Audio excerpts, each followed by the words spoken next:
Creating a custom view is easy in SolidWorks.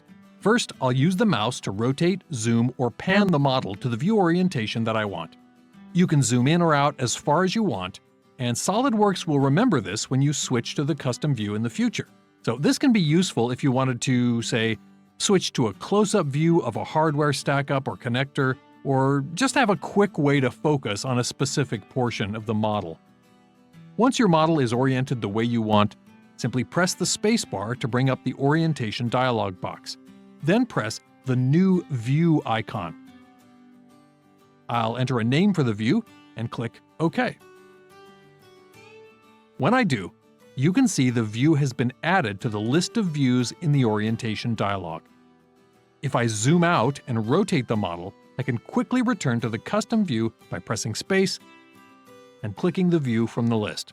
Pretty easy, right? Also notice that when you switch to the custom view, the name of the view you're in appears in the bottom left of the graphics area.